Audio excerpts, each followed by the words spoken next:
itong shop na to ang sagot sa lahat ng pagod ko sa abroad. Pero ngayon, parang pasangin na.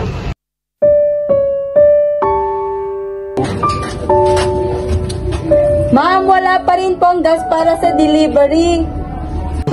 Yung supplier din humihingi ng dagdag bayad dahil tumaas daw presyo ng asukal.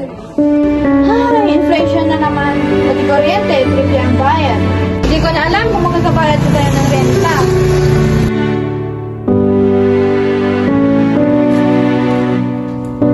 Magandang araw po!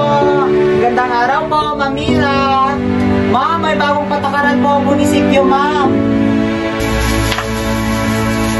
Ha? Akala ko next week pang renewal. Binago po ng bagong mayor, ma'am. Kailangan ng papers yun biodegradable cup. Halos wala na nang bumibili, tapos gagastos pa tayo ng bago. Naiintindihan ko, pero sana naman, bigyan niyo kami ng kaunting palugit. Alam ko mahirap, ma'am, pero trabaho lang po to. Sige, ma'am. Balik na lang po ako bukas, ma'am. Sige po.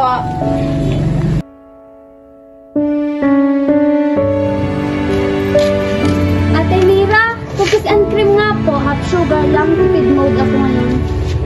Sige anak, buti hindi ka pa rin lumilipat sa iba.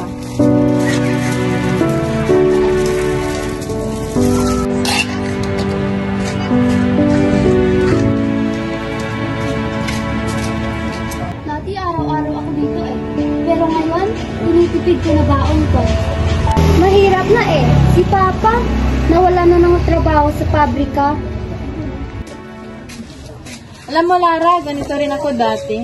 Pero di ko alam may ibang laban pala para dito. Akala ko kapag nagnegosyo, giginhawa. Ma'am, ito po yung dalawang order, pero yung tatlo, financel. Masyado daw kasing mahal yung delivery fee.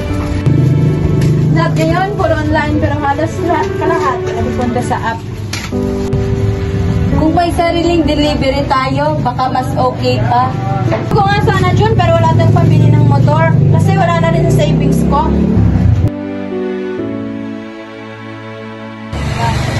Ma'am Mira, pasensya na po, pero kailangan nyo daw po magbayad ng penalty. Sumobra na raw po kasi yung deadline ng compliance eh. Pasensya na po, trabaho lang. Penalty? Pero kahapon lang ko nagtanong sa opisina, next week pa daw. Pasensya na po, new order sa higher office. Paano ko babayaran to? Eh, wala naman akong pambili ng gatas.